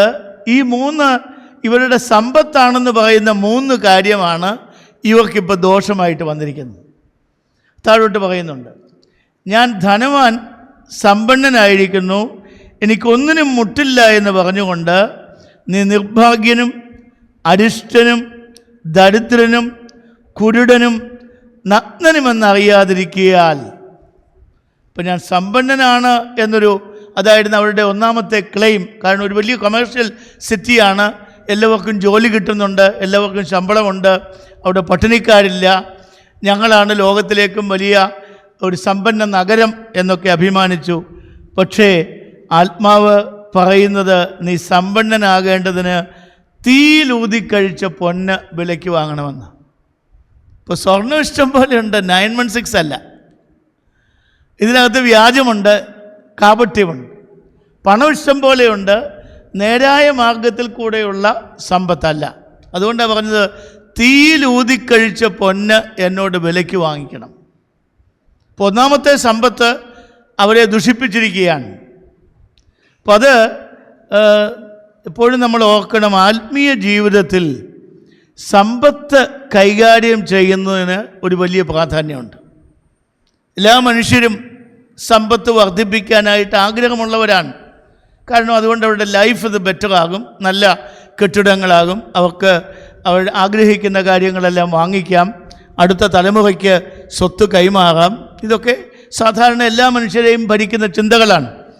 പക്ഷേ ആത്മീയ രംഗത്ത് ഈ സമ്പത്ത് എങ്ങനെയാണ് നിങ്ങൾ കൈകാര്യം ചെയ്യുന്നത് എന്നുള്ളത് വളരെ പ്രധാനമാണ്. സമ്പത്ത് ആർജിക്കുന്നത് ഏതൊക്കെ മാർഗത്തിൽ കൂടെയാണ്, സമ്പത്ത് വിനിയോഗിക്കുന്നത് ഏതൊക്കെ ഭാഗത്തിലാണ്. അപ്പോൾ അതിൻ്റെ ആർജനവും വിനിയോഗവും ആത്മീയമായിരിക്കണം. ചില ആളുകൾ ഒത്തിരി സമ്പത്ത് ഉണ്ടാക്കുന്നുണ്ട്, പക്ഷേ നേരായ മാർഗത്തിലല്ല. അത് കള്ളപ്പണവും കള്ളനാണയവും കള്ളനോട്ടും കള്ളക്കടത്തും ഒക്കെ വെച്ച് ഒത്തിരി സമ്പത്തുണ്ടാക്കുന്നവരുണ്ട്. പക്ഷേ ആത്യന്തികമായി അവർക്ക് സമാധാനം കിട്ടുന്നുണ്ടോ, അവരുടെ തലമുറ അതുകൊണ്ട് അനുഗ്രഹിക്കപ്പെട്ടവരായി മാറുന്നുണ്ടോ എന്നുള്ളതാണ് ചിന്തിക്കേണ്ട ഒരു വിഷയം. സമ്പത്ത് വിനിയോഗിക്കുന്നതിലും അതുകൊണ്ടാണ് കർത്താവ് എപ്പോഴും പറയുന്നത്, പഴയ നിയമത്തിലെ പ്രമാണം തന്നെയാണല്ലോ ഈ ദശാംശം മാറ്റിവെക്കുക എന്ന് പറയുന്നത്. അപ്പോൾ അതൊരു ആത്മീയമായ ഒരു കടമയായിട്ടാണ് ക്രൈസ്തവർ കരുതുന്നത്. യഹൂദന്മാരുടെ ഇടയിലും ഉണ്ടായിരുന്നു. ലേവ്യ പുസ്തകത്തിലും ആവർത്തന പുസ്തകത്തിലും ഒക്കെ വായിക്കുമ്പോൾ നമ്മൾ കാണുന്നുണ്ടല്ലോ, നിങ്ങൾ നിലം കൊയ്യുമ്പോൾ അരുക് ചേർത്ത് കൊയ്യരുത്. അത് അനാഥനും വിധവയ്ക്കും പരദേശിക്കുമുള്ളതാണ്, അവരെടുത്തോട്ടെ. കാല പെറുക്കുമ്പോഴും ഓരോ മണിയും നുള്ളിപ്പെറുക്കി എടുക്കരുത്. Let it be there. അത് അനാഥനും വിധവയ്ക്കും പരദേശിക്കുമുള്ളതാണ്. അപ്പോൾ നമുക്ക് ലഭിക്കുന്ന സമ്പത്തിൻ്റെ ഒരംശം അത് ഇല്ലാത്ത ആളുകൾക്ക് കൊടുക്കുന്നത് ആത്മീയ ജീവിതത്തിന് നല്ലൊരു പ്രാക്ടീസാണ്. മുസ്ലിങ്ങളെ സംബന്ധിച്ചിടത്തോളം സക്കാത്ത് കൊടുക്കുക എന്ന് പറയുന്നത് അവരുടെ ആത്മീയമായ ജീവിതത്തിലെ പ്രധാനപ്പെട്ട ഒരു കാര്യമാണ്. അതുകൊണ്ട് പലപ്പോഴും പലരും പറയും അവരുടെ ഇടയിൽ പട്ടിണിക്കാർ താരതമ്യേന കുറവാണ്, ഒരു സക്കാത്ത് കൊടുക്കുന്നവരാണ്. മക്കയ്ക്ക് പോകുന്നത് പോലെ തന്നെ പ്രാധാന്യമുള്ള സംഗതിയാണ് സക്കാത്ത് കൊടുക്കുക. 5 പ്രമാണങ്ങളിൽ പ്രധാനപ്പെട്ട ഒന്നായി അവരത് കരുതാറുണ്ട്. ദശാംശം മാറ്റിവെക്കുന്ന ധാരാളം ആളുകൾ ക്രൈസ്തവ സഭയിലുണ്ട്, എല്ലാ സഭകളിലുമുണ്ട്. അത് നമ്മുടെ ദരിദ്രരോടുള്ള, ഇല്ലാത്തവരോടുള്ള നമ്മുടെ അനുകമ്പ, നമ്മുടെ കൺസേൺ കാണിക്കുന്ന ഒന്നാണ്. മറ്റൊന്ന്, ദൈവമാണ് എനിക്ക് നൽകിയിരിക്കുന്നത് എന്നുള്ളത് ഓർത്തുകൊണ്ട് നമ്മുടെ ഒരു ഭാഗം കൊടുക്കുക. സ്വർണ്ണനാവുകാരനായ ഈവാനിയോസ് ദരിദ്രരെപ്പറ്റി വലിയ കൺസേണുള്ള പുരാതന സഭയിലെ പിതാവായിരുന്നു. അദ്ദേഹം പറയുന്നത് ധനവാന്മാരുടെ പക്കലിരിക്കുന്ന സ്വർണവും വെള്ളിയും ദരിദ്രന്മാർക്ക് അവകാശപ്പെട്ടതാണ്, അവർക്ക് കൂടെ കൊടുക്കാൻ നിങ്ങളെ ഭരമേൽപ്പിച്ചിരിക്കുകയാണ് എന്ന് പറയുന്ന ഒരു ഭാഗമുണ്ട്. അപ്പം ഇത് പലപ്പോഴും നമ്മൾ ഓർക്കാറില്ല. നമുക്ക് സമ്പത്ത് നമ്മുടെ ആരോഗ്യം കൊണ്ട് നേടിയെടുത്തതാണ്, ഇതെല്ലാം ഞാൻ നേടിയെടുത്തതാണ്, എൻ്റെ കഷ്ടപ്പാട് കൊണ്ട് നേടിയതാണ്. നിങ്ങൾക്ക് ദൈവം ആരോഗ്യം തന്നതുകൊണ്ടല്ലേ അങ്ങനെ നേടിയെടുക്കാൻ പറ്റിയത്? നിങ്ങളൊക്കെ സ്കൂളിൽ പഠിക്കുമ്പോൾ നിങ്ങളെക്കാൾ സമർത്ഥരായ എത്രയോ ആളുകൾ നിങ്ങളുടെ അതേ ബെഞ്ചിലൊക്കെ ഇരുന്ന് പഠിച്ചിട്ടുണ്ട്. അവരിൽ എത്ര പേര് നിങ്ങളെപ്പോലെ ധനികരായി? അപ്പം നിങ്ങൾക്ക് ഗോഡ് ഗേവ് യു ഇങ്ങനെയൊരു അവസരം നിങ്ങൾക്ക് തന്നിരിക്കുന്നത് ഓർത്ത് ദൈവത്തെ മഹത്വപ്പെടുത്തുകയും മറ്റുള്ളവരോട് കരുണയുള്ളവരായും തീരണം എന്നുള്ളത് ഒരു ക്രൈസ്തവ പ്രമാണമാണ്. അപ്പോൾ അവരുടെ ഒന്നാമത്തെ ക്ലെയിം സമ്പത്തായിരുന്നു. രണ്ടാമത്തെ ക്ലെയിം, അവിടെ ഒരു കറുത്ത ചെമ്മരിയാട്, ഈ ലൗദിക്കയിൽ വളർത്തപ്പെടുന്ന കറുത്ത ചെമ്മരിയാടുണ്ട്. ഈ ചെമ്മരിയാടിൻ്റെ രോമം കൊണ്ടുണ്ടാക്കുന്ന കമ്പിളി പുതപ്പുകൾ അത് ഇൻ്റർനാഷണൽ മാർക്കറ്റിൽ വലിയ വിലയുള്ളതായിരുന്നു അക്കാലത്ത്. ഇപ്പോൾ ലൗദിക്കയിലെ കാശ്മീരിലെ കാർപ്പറ്റ് എന്നൊക്കെ പറയുന്നത് പോലെ ലൗദിക്കയിലെ കമ്പിളി പുതപ്പിന് വലിയ മാർക്കറ്റായിരുന്നു. അപ്പോൾ അവരുടെ ക്ലെയിം ആയിരുന്നു, ഞങ്ങളാണ് ലോകത്തിലേക്കും ഏറ്റവും നല്ല കമ്പിളി വസ്ത്രം ഉണ്ടാക്കുന്നത്. അവരോട് കർത്താവ് പറയുകയാണ്, പക്ഷേ നീ നഗ്നനാണ്. ഇഷ്ടംപോലെ വസ്ത്രമൊക്കെ നിനക്കുണ്ട്, പക്ഷേ നീ നഗ്നനാണ്. അതുകൊണ്ട് നിൻ്റെ നഗ്നതയുടെ ലജ്ജ വെളിവാകാതിരിക്കേണ്ടതിന് വെള്ള ഉടുപ്പ് വിലയ്ക്ക് വാങ്ങിക്കണം. ഇഷ്ടംപോലെ വസ്ത്രമുണ്ട്, പക്ഷേ നഗ്നതയെല്ലാം എക്സ്പോസ്ഡാണ്. ഇപ്പോൾ ഈ ഫാഷൻ പരേഡിലൊക്കെ വരുന്ന പലരുടെയും വസ്ത്രധാരണം കാണുമ്പോൾ നമുക്ക് സാധാരണ തോന്നുന്ന ഒരു ചിന്തയാണ്, ഒത്തിരി നല്ല വിശേഷപ്പെട്ട വസ്ത്രമൊക്കെ ധരിച്ചിട്ടുണ്ട്, പക്ഷേ നേക്കഡ്നെസ് ഈസ് എക്സ്പോസ്ഡ്. ഇത് നമ്മുടെ ഒരു മാനസാന്തരത്തിൻ്റെ സൂചനയായിട്ട് കൂടെ പറയേണ്ടി വരും. എപ്പോഴാണ് ആദാമിനും ഹവ്വയ്ക്കും തങ്ങൾ നഗ്നരാണെന്ന് ബോധ്യപ്പെട്ടത്? ദൈവത്തിൻ്റെ കാലൊച്ച തോട്ടത്തിൽ കേട്ടപ്പോഴാണ്. അതുവരെ they didn't feel it. They were naked. നഗ്നരായിരുന്നു, പക്ഷേ they didn't feel it. ദൈവത്തിൻ്റെ കാലൊച്ച തോട്ടത്തിൽ കേട്ടപ്പോൾ they felt their nakedness. ഇലകൾ കൊണ്ട് തുന്നി ദൈവം അവരെ ഉടുപ്പിടിക്കുന്നത് നമ്മൾ കാണുന്നുണ്ട്. പത്രോസും സഹശിഷ്യന്മാരും മീൻ പിടിച്ചുകൊണ്ടിരുന്ന രാത്രിയിൽ, ഒന്നും കിട്ടാത്ത രാത്രിയിൽ, വെളുപ്പാങ്കാലമായപ്പോൾ കരയിൽ നിന്നയാൾ വലത്തേക്ക് നീക്കി വീശുക എന്നൊക്കെ പറഞ്ഞ സംഭവം ലൂക്കോസിൻ്റെ സുവിശേഷം 5-ാം അധ്യായത്തിലും യോഹന്നാൻ്റെ സുവിശേഷം 21-ാം അധ്യായത്തിൽ നമ്മൾ വായിക്കുന്നുണ്ട്. അവിടെ പത്രോസ് ആ കായലിലേക്ക് എടുത്തു ചാടുന്നുണ്ട് ഒരവസരത്തിൽ. എപ്പോഴാണ്? കരയിൽ നിൽക്കുന്നത് കർത്താവാണെന്ന് ബോധ്യപ്പെട്ട് തൻ്റെ നഗ്നതയോർത്ത് പത്രോസ് പെട്ടെന്ന് വെള്ളത്തിലെടുത്ത് ചാടുന്നുണ്ട്. എന്നിട്ട് പറയുന്നു, കർത്താവിൻ്റെ കാൽക്കൽ വീണ്, അയ്യോ ഞാൻ മഹാപാപി, എന്നോട് കരുണ തോന്നണമേ. ഇപ്പോൾ ചുരുക്കത്തിൽ ഈ നഗ്നതാബോധം എന്ന് പറയുന്നത് നമ്മുടെ പാപങ്ങളെ പറ്റിയുള്ള തിരിച്ചറിവാണ്. നമ്മുടെ പാപങ്ങളെ പറ്റിയുള്ള തിരിച്ചറിവാണ്. ആ ദൈവത്തിൻ്റെ ശബ്ദം കേൾക്കുമ്പോഴും ദൈവത്തിൻ്റെ സാന്നിധ്യമുള്ളപ്പോഴുമാണ് നമുക്ക് മറച്ചു വയ്ക്കാൻ പറ്റും. പക്ഷെ ദൈവത്തിൻ്റെ ഒരു CCTV ക്യാമറ ഉണ്ട് എല്ലായിടത്തും. നമ്മൾ എത്ര മറച്ചാലും ദൈവം അത് കാണും, അല്ലേ? The unseen host of this house, Christ is the head of this house. The unseen host എന്നും അൺസീൻ ഗസ്റ്റ് എന്നും ഒക്കെ നമ്മൾ ചില വീടുകളിൽ എഴുതി വച്ചിരിക്കുന്നത് കണ്ടിട്ടുണ്ട്. ഒരു CCTV പോലെയാണ്. ഈ ഒരു ഹൈന്ദവ ഗുരു ചിന്മയാനന്ദ സ്വാമിയുടെ ഒരു പ്രഭാഷണം സെമിനാരി പഠിച്ചപ്പോൾ തിരുനക്കര അമ്പലത്തിൽ പോയി കേൾക്കാനിടയായി. അപ്പോൾ അദ്ദേഹം ഇങ്ങനെ അർത്ഥനഗ്നനായിട്ടിരുന്നാണ് ഈ പ്രഭാഷണം നടത്തുന്നത്. അപ്പോൾ അദ്ദേഹം അവിടെ പറഞ്ഞു, നമ്മൾ മുറിയിൽ കയറി കതകടച്ച് കഴിയുമ്പോൾ നമ്മൾ വിചാരിക്കുന്ന ആരും ഒന്നും കാണുന്നില്ല. അത് കഴിഞ്ഞ് ലൈറ്റും അണച്ചു കഴിയുമ്പോൾ കംപ്ലീറ്റ് ഡാർക്കാണ്, നോബഡി ക്യാൻ വ്യൂ അസ്. പുതപ്പെടുത്ത് തലയിൽ ഇട്ട് കഴിയുമ്പോൾ നമ്മൾ വിചാരിക്കുന്നു we are all alone within the blanket. അപ്പോൾ അദ്ദേഹം അന്ന് പ്രസംഗിച്ചു, ഈ ബ്ലാങ്കറ്റിൻ്റെ ഉള്ളിലും കടന്നു വരുന്ന ഒരു ദൈവമുണ്ട്. The presence of God anywhere and everywhere. അപ്പോൾ ആ ഒരു ബോധ്യം ഈ ലൗദിക്യ സഭയ്ക്കുണ്ടായിരിക്കണം, തങ്ങളുടെ നഗ്നതാബോധം ഉണ്ടായിരിക്കണം എന്നാണ്. അപ്പോൾ അവരുടെ രണ്ട് കാര്യങ്ങൾ പറഞ്ഞു. സമ്പത്ത് എന്നുള്ളതിനെ പറ്റിയുള്ള അത് പൊളിച്ചു കളഞ്ഞു ആ വാദം. വസ്ത്ര നിർമ്മാണത്തിലും വ്യാപാരത്തിലുമുള്ള വിജയം, അതും ഇവിടെ ചലഞ്ച് ചെയ്തു. മൂന്നാമതേ അവർക്കുണ്ടായിരുന്ന അഭിമാനം, അവിടെ ഒരു ക്ഷേത്രമുണ്ടായിരുന്നു. ആ ക്ഷേത്രത്തോട് ചേർന്ന് ഒരു മെഡിക്കൽ സ്കൂള് അക്കാലത്തുണ്ട് ലൗദിക്കയിൽ. ആ മെഡിക്കൽ സ്കൂളിലെ പ്രധാനപ്പെട്ട ചികിത്സ എന്ന് പറയുന്നത് കണ്ണിനും കാതിനുമുള്ള ചികിത്സയാണ്. കണ്ണിനും കാതിനുമുള്ള ചികിത്സയാണ്. അപ്പോൾ അതിനുള്ള ഓയിൻമെൻറ്റ്, ഡ്രോപ്സൊക്കെ അവിടെ നിന്ന് കയറ്റുമതി ചെയ്തിരുന്നു. അപ്പോൾ ഇവിടെ കർത്താവ് പറയുകയാണ്, നിനക്ക് കാഴ്ച ലഭിക്കേണ്ടതിന് കണ്ണിലെഴുതാൻ ലേപം എന്നോട് വിലയ്ക്ക് വാങ്ങണം. നല്ല ഐ ഡ്രോപ്സൊക്കെ ഉണ്ട്, നല്ല ഓയിൻമെൻ്റൊക്കെ ഉണ്ട്, പക്ഷേ യുവർ വിഷൻ ഈസ് റോങ്. നിങ്ങളുടെ കാഴ്ച ബ്ലർഡാണ്. ഇത് ശരിയായ കാഴ്ച നിങ്ങൾക്കില്ല. ശരിയായ കാഴ്ച ലഭിക്കണമെങ്കിൽ ഞാൻ കൺമഷി തരാം, അത് വില കൊടുത്ത് വാങ്ങിക്കണം എന്നാണ് പറയുന്നത്. ഈ കാഴ്ച എന്താണ്? കാഴ്ചപ്പാട് എന്താണ്? ദർശനം എന്താണ്? ദീർഘദർശനം എന്താണ്? ഇതൊക്കെ നമ്മൾ ചിന്തിക്കേണ്ട. നമ്മുടെ ഒരു പെർസ്പെക്റ്റീവ് എന്താണ്? നമ്മുടെ വിഷൻ എന്താണ്? ഇപ്പോൾ ജീവിതത്തെ പറ്റിയുള്ള നമ്മുടെ ഒരു കാഴ്ചപ്പാട് വളരെ പ്രധാനപ്പെട്ട ഒരു സംഗതിയാണ്. നാം ജീവിച്ചിരിക്കുന്ന കാലഘട്ടത്തിലേക്കുള്ള കാര്യങ്ങൾ മാത്രം കാണുകയല്ല, അതിനപ്പുറം നമ്മുടെ ജീവിതത്തെ മൊത്തമായി കണ്ടുകൊണ്ട് ശാരീരിക പ്രകാരമുള്ള ജീവിതഘട്ടവും മരണാനന്തര അവസ്ഥയുടെ ഘട്ടവും എല്ലാം കൂടെ ഒരുമിച്ച് അതിൻ്റെ ടോട്ടാലിറ്റിയിൽ what is your vision about your life?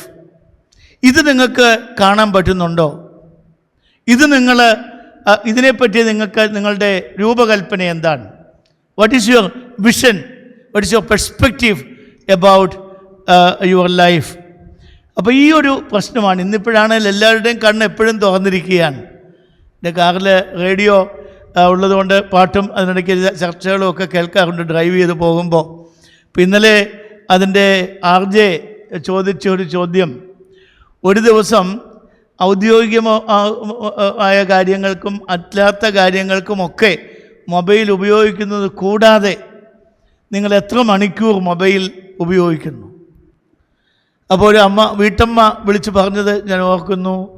അവർ പറയുന്നത്, ഞാൻ വൈകിട്ട് കിടന്നു കഴിഞ്ഞാൽ പിന്നെ ഇത് 1 മണി വരെയാണോ 2 മണി വരെയാണോ എന്ന് എനിക്ക് അറിഞ്ഞുകൂടാ, ഞാനിങ്ങനെ ഇതെല്ലാം കണ്ടുകൊണ്ടിരിക്കുകയാണ്, എനിക്ക് ഈ റീൽസും ഇതൊക്കെ എനിക്ക് വളരെ സന്തോഷമായിട്ട് തോന്നുന്നു, ഉറക്കം തന്നെ നടക്കുന്നില്ല എന്ന് പറഞ്ഞു. അപ്പോൾ ഇന്നത്തെ തലമുറ കണ്ണെപ്പോഴും തുറന്നു വയ്ക്കുന്ന ഒരു തലമുറയാണ്, ചെവിയും എപ്പോഴും തുറന്നു വച്ചിരിക്കുന്ന ഒരു സമൂഹമാണ്. ഞാനൊരിക്കൽ കോട്ടയത്ത് നിന്ന് പന്തളത്തേക്കുള്ള ഫാസ്റ്റ് പാസഞ്ചറിൽ യാത്ര ചെയ്യുകയാണ്. ഒരു 5-6 കൊല്ലം മുമ്പാണ്. ഇപ്പോൾ കണ്ടക്ടർ ഒരു പോയിന്റിൽ വന്നപ്പോൾ ഇടയ്ക്കിടയ്ക്ക് വന്ന് അങ്ങ് അവസാനത്തെ ഭാഗം മുതൽ ഡ്രൈവറിൻ്റെ സീറ്റ് വരെ ഇങ്ങനെ നടന്നുകൊണ്ട് ഇനി ആരെങ്കിലും ടിക്കറ്റ് എടുക്കാനുണ്ടോ എന്നൊക്കെ ചോദിക്കുന്നുണ്ട്. 2-3 പ്രാവശ്യം അയാൾ നടന്നു. അപ്പോൾ അയാൾക്ക് ഒരാൾ ടിക്കറ്റ് എടുക്കാനുണ്ട്. പക്ഷേ അങ്ങനെ അങ്ങ് നേരിട്ട് ചോദിക്കാൻ ഒക്കുകയല്ലോ, കാരണം അത് മനുഷ്യൻ്റെ ആത്മാഭിമാനത്തെ ബാധിക്കുന്നതാണ്. പക്ഷേ ആരും മിണ്ടിയില്ല. കുറച്ച് കഴിഞ്ഞപ്പോഴാണ് ഒരു ചെറുപ്പക്കാരൻ, സാറേ എനിക്ക് ടിക്കറ്റ് കിട്ടിയില്ല. അവൻ അതുവരെ ഈ ഇയർഫോൺ വെച്ചുകൊണ്ട് ഈ ഫോണിൽ എന്തോ അറ്റൻഡ് ചെയ്യും. കണ്ടക്ടർ അവനെ ശകാരിക്കുകയൊക്കെ ചെയ്തു. അപ്പോൾ നമ്മുടെ കണ്ണും കാതും ഒക്കെ തുറന്നിരിക്കുകയാണെങ്കിലും കാണേണ്ട കാര്യങ്ങൾ കാണുന്നില്ല, കേൾക്കേണ്ട കാര്യങ്ങൾ കേൾക്കുന്നുമില്ല. അതുകൊണ്ടാണ് പലപ്പോഴും നമ്മൾ ദൈവസന്നിധിയിൽ ഒരു ധ്യാനാത്മകമായി സമയം ചെലവഴിച്ച് ഉൾക്കണ്ണുകളെ തുറക്കണം എന്ന് പറയുന്നുണ്ട്. ബാഹ്യനേത്രങ്ങളെക്കാൾ നമുക്ക് കാഴ്ച നൽകുന്നത് ഉൾക്കണ്ണുകളാണ്. കണ്ണ് തുറന്നിരിക്കുന്നതിനേക്കാൾ കൂടുതൽ കാര്യങ്ങൾ ലഭിക്കുന്നത് കണ്ണടച്ചിരിക്കുമ്പോഴാണ്. അതുകൊണ്ടാണ് ഈസ്റ്റേൺ റിലിജിയൻസിലെല്ലാം ഈ ധ്യാനത്തിന് വലിയ പ്രാധാന്യം കൊടുക്കുന്നത്. ഇന്നിപ്പോൾ ധ്യാനം എന്നൊക്കെ പറഞ്ഞ് വലിയ കൊട്ടും മേളവും ഒക്കെയാണ്, കോമഡി ഷോയും ഒക്കെയാണ്. അതല്ല ധ്യാനം. ബുദ്ധമതത്തിലാണ് മനോഹരമായ ധ്യാന ക്രിയകളുള്ളത്. വിപാസന ധ്യാനം എന്ന് പറഞ്ഞുകൊണ്ട് അവർക്കുണ്ട്. അത് ദിവസങ്ങളോളമാണ്, ചിലപ്പം മാസങ്ങളോളമാണ്. ഒന്നും സംസാരിക്കാതെ, മറ്റൊരു കാര്യത്തിലും ഇടപെടാതെ ദൈവത്തെപ്പറ്റി ചിന്തിച്ചിരിക്കുക. നമുക്കങ്ങനെ ഒരു റമ്പാച്ചനുണ്ടായിരുന്നു, അട്ടച്ചാക്കൽ മാത്യൂസ് റമ്പാൻ. നിങ്ങൾ കേട്ടിട്ടുണ്ടല്ലേ, അട്ടച്ചാക്കൽ മാത്യൂസ് റമ്പാൻ. അദ്ദേഹം 1930കളിൽ ഗിവർഗീസ് തിരിയൻ ബാവായ്ക്കൊരു കത്തയച്ചു. എനിക്ക് 1 വർഷത്തേക്ക് ഒന്ന് മിണ്ടാതിരിക്കാനായിട്ടുള്ളൊരു അനുവാദം തരണം. കുർബാന മാത്രമേ ഞാൻ ചൊല്ലുകയുള്ളൂ, മൗനിയായിരിക്കാൻ, മറ്റു കാര്യങ്ങൾക്കൊന്നും ഞാൻ ഇടപെടുകയില്ല. അപ്പോൾ കുറിച്ചിയിലെ ബാവ വിളിച്ച് ശാസിച്ചൊക്കെ പറഞ്ഞു, എടോ ഇത് അത്ര എളുപ്പമുള്ള കാര്യമൊന്നുമല്ല, പിന്നെ തൻ്റെ ആഗ്രഹം ഇതായതുകൊണ്ട് ഞാൻ തരാമെന്ന് പറഞ്ഞ് കൽപ്പന കൊടുത്തു. 1 വർഷം അദ്ദേഹം ആരോടും മിണ്ടിയിട്ടില്ല. അദ്ദേഹം ഭക്ഷണം കഴിക്കുന്നു, കുർബാന ചൊല്ലുന്നു, പ്രാർത്ഥനകൾ നടത്തുന്നു, അല്ലാതെ ആരോടും ഒന്നും സംസാരിക്കുന്നില്ല. ആ കാലത്ത് അദ്ദേഹം എഴുതിക്കൂട്ടിയ കാര്യങ്ങളൊരു കാൽപ്പെട്ടിയിൽ സമീപകാലത്ത് കണ്ടെത്തുകയുണ്ടായി. ആത്മീയമായ പ്രബോധനങ്ങൾ. അദ്ദേഹം വലിയ ഒരു ആത്മീയ ശക്തിയുള്ള ഒരു പിതാവായിട്ട് കരുതിയിരുന്ന അനേകം ആളുകൾ, അനേകം രോഗികൾ അദ്ദേഹത്തിൻ്റെ അടുക്കൽ പോയി സൗഖ്യം പ്രാപിക്കുകയൊക്കെ ചെയ്തത് പലരും കേട്ടും കണ്ടും അനുഭവമുണ്ടായിരിക്കും. അപ്പോൾ ഈ ഒരു അകക്കണ്ണ് തുറക്കുന്ന, ഉൾക്കണ്ണ് തുറക്കുന്ന ഒരനുഭവം ലൗദിക്യ സഭയ്ക്കും ഉണ്ടാവണം എന്ന് ആത്മാവ് പറയുകയാണ്. തീയിലൂതിക്കഴിച്ച പൊന്ന്, നഗ്നത വെളിവാകുന്ന അതിനുള്ള കന്മഷി, അതുപോലെ വെള്ളയുടുപ്പ്, ഇത് 3 വാങ്ങിക്കണം എന്ന് പറയുകയാണ്. എനിക്ക് പ്രിയമുള്ളവരെയൊക്കെയും ഞാൻ ശാസിക്കുകയും ശിക്ഷിക്കുകയും ചെയ്യുന്നു. ഈ ലൗദിക്യ സഭയോട് ഒരു ശാസനാരൂപത്തിൽ പറയുകയാണ്. അവിടെയാണ് സദൃശ്യവാക്യത്തിൽ മാതാപിതാക്കളെപ്പറ്റി പറയുന്നത് പോലെ പറയുന്നത്, എനിക്ക് പ്രിയമുള്ളവരെ ഞാൻ ശാസിക്കുകയും ശിക്ഷിക്കുകയും ചെയ്യുന്നു. ചില ശിക്ഷണ സമ്പ്രദായം, അത് ശിക്ഷയല്ല, ശിക്ഷണത്തിന് വേണ്ടിയുള്ളതാണ്. ശിക്ഷിക്കുക എന്ന് പറഞ്ഞാലും ശിഷ്യനാകാൻ വേണ്ടിയുള്ള ജീവിതക്രമത്തിൻ്റെ ഭാഗമാണ്. ചിലപ്പോഴൊക്കെ നമ്മുടെ ജീവിതത്തിൽ പരാജയങ്ങളും നമുക്ക് രോഗങ്ങളും പ്രയാസങ്ങളും ഒക്കെ വരും. It is A process of disciplining your self. നിങ്ങളെ തന്നെ ശിക്ഷണത്തിന് വിധേയമാക്കുകയാണ്. അവസാനത്തെ വാക്യം, 20-ാം വാക്യം എല്ലാവർക്കും കാണാപ്പാടമാണ്. ഞാൻ വാതിൽക്കൽ നിന്ന് മുട്ടുന്നു, ആരെങ്കിലും എൻ്റെ ശബ്ദം കേട്ട് വാതിൽ തുറന്നാൽ ഞാൻ അവൻ്റെ അടുക്കൽ ചെന്ന് അവനോടും അവൻ എന്നോടും കൂടെ അത്താഴം കഴിക്കും. So Christ is knocking at the door of your heart. അങ്ങനെ ഒരു ചിത്രം നിങ്ങൾ കണ്ടിട്ടുണ്ടല്ലേ? ഒരു റാന്തൽ വിളക്കും പിടിച്ചുകൊണ്ട് കർത്താവ് ഇങ്ങനെ ഒരു വാതിൻ്റെ അവിടെ വന്ന് മുട്ടിക്കൊണ്ടിരിക്കുന്ന പടം നിങ്ങൾ കണ്ടിട്ടുണ്ടായിരിക്കും. ഇപ്പോൾ ക്രിസ്തു എപ്പോഴും നമ്മുടെ ഹൃദയങ്ങളിൽ കൊട്ടിക്കൊണ്ടിരിക്കുകയാണ്. He's knocking at the door of our hearts. നമ്മൾ തുറന്നു കൊടുത്തെങ്കിൽ മാത്രമേ കർത്താവിന് അകത്ത് കയറി ഒരുമിച്ചിരുന്ന് അത്താഴം കഴിക്കാനായിട്ട് പറ്റുകയുള്ളൂ. അത് വിശുദ്ധ കുർബാനയിലേക്കുള്ള സൂചനയായിട്ടും പല ആളുകളും പറയാറുണ്ട്. ജയിക്കുന്നവന് ഞാൻ എന്നോടുകൂടെ എൻ്റെ സിംഹാസനത്തിൽ ഇരിപ്പാൻ വരം നൽകും. അതാണ് ഏറ്റവും വലിയ പ്രോമിസ്. ഇതുവരെ കൊടുത്തതൊക്കെ പേരുകളും ഫലകങ്ങളും ഒക്കെയാണ്. ഇവിടെ പറയുന്നത് I will put you on my seat, എൻ്റെ സിംഹാസനത്തിൽ ഞാൻ നിന്നെ ഇരുത്തും. അതിലപ്പുറം നമുക്ക് എന്ത് ലഭിക്കാനായിട്ട് ആണുള്ളത്? ജയിക്കുന്നവന് ഞാൻ എന്നോടുകൂടെ എൻ്റെ സിംഹാസനത്തിൽ ഇരിപ്പാൻ വരം നൽകും, ഞാനും ജയിച്ച് പിതാവിനോടുകൂടെ അവൻ്റെ സിംഹാസനത്തിൽ ഇരുന്നത് പോലെ തന്നെ ആത്മാവ് സഭകളോട് പറയുന്നത് എന്തെന്ന് ചെവിയുള്ളവൻ കേൾക്കട്ടെ. വളരെ മനോഹരമായ ഒരു ലേഖനമാണ് ലൗദിക്യ സഭയ്ക്ക് ലഭിച്ചിരിക്കുന്നത്. നമ്മൾ 3 സഭകളുടെ ലേഖനങ്ങളാണ് ഇന്ന് പഠിച്ചത്. സർദീസിലെ സഭയ്ക്കും ഫിലാഡൽഫിയയിലെ സഭയ്ക്കും ലൗദിക്യ സഭയ്ക്കും. ഇത് 7ാമത്തെ സഭയായ ലൗദിക്യയ്ക്ക് കൊടുത്ത ഈ വാഗ്ദത്തം ഒരുപക്ഷെ ഈ 7 സഭകളെയും കൂടെ ബാധിച്ചാണോ എഴുതിയിരിക്കുന്നത്, ഒരു കൺക്ലൂഡിങ് പാരഗ്രാഫാണോ എന്നുമൊക്കെ ചർച്ച ചെയ്യുന്ന ആളുകളുണ്ട്. നിങ്ങളുടെ ചിന്തയെ ഭരിക്കുവാൻ ഈ കാര്യങ്ങളൊക്കെ ഉതകട്ടെ എന്ന് പ്രാർത്ഥിച്ചുകൊണ്ട് ഞാൻ എൻ്റെ വാക്കുകൾ ചുരുക്കുന്നു.